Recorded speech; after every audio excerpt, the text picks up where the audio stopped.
Hey, what's going on, church family? It's Sean Shetler here, and I just have a really cool, nuanced detail I uncovered while studying in seminary, and I wanted to share that with you. Let's first start off with the verse that's of interest, a couple of them, Romans 5, 8, and 9, and I'll be reading from the NRSV.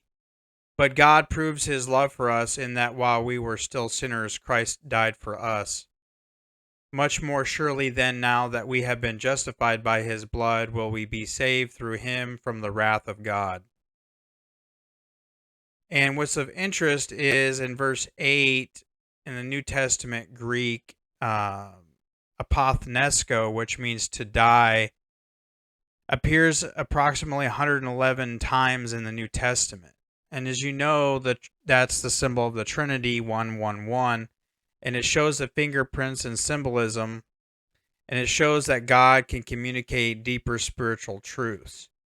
Numbers in particular play a role, and they serve it to show this presence being revealed through order and purpose. And among the number 111, it's intrigued believers through perceived synchronicity with the doctrine of the Trinity and its connection to divine patterns. For example, 1 represents unity, primacy, and the oneness of God, seen in Deuteronomy 6:4. 3 signifies divine perfection and completeness, as seen in the Trinity, Father, Son, and Holy Spirit. And multiples are triplets of numbers. When numbers are repeated or combined, their significance often intensifies. For example, the number 111 can symbolize the unified essence of the Trinity within 3 ones, reflecting the coexistence of 3 persons in one Godhead, or the hypostasis, or symbolizing the hypostatic union. In the New Testament Greek, the phrase Romans 5:8, it connects to the Father's will as seen to redeem humanity in John 3:16. It also connects to the Son's obedience unto death, Philippians 2:8, and the Spirit's application of this redemption to believers in Romans 8:11. Additionally, 111 symbolizes unity and diversity, the oneness of God expressed in 3 persons, reflecting the interconnectedness of creation. 2, divine invitation, a call to reflect on God's nature, his triune essence, and his active work in the world. And 3, a sign of providence. Seeing 111 in daily life might encourage believers to recognize God's fingerprints in their circumstances, much like the psalmist who proclaimed, "The heavens declare the glory of God," Psalm 19:1.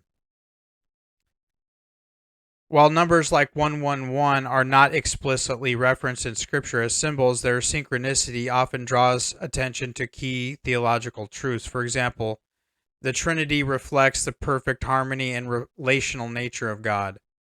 And Romans 5:8, as I mentioned, shows up 111 times.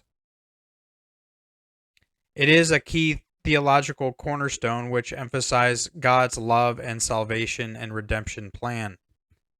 The number 111, therefore, can be viewed as a subtle divine fingerprint, pointing to the mystery of the Trinity and the centrality of Christ's work in the salvation history. In conclusion, the number 111, the Trinity, in Romans 5:8 underscores the intricate ways God weaves meaning into creation and Scripture. For those who notice such patterns, these instances serve as reminders of his sovereignty, love, and the invitation to seek him in all things.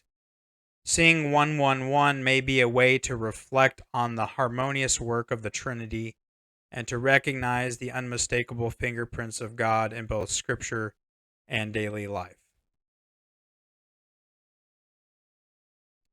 I appreciate you listening, and thank you so much. I hope this message was a blessing. Thanks.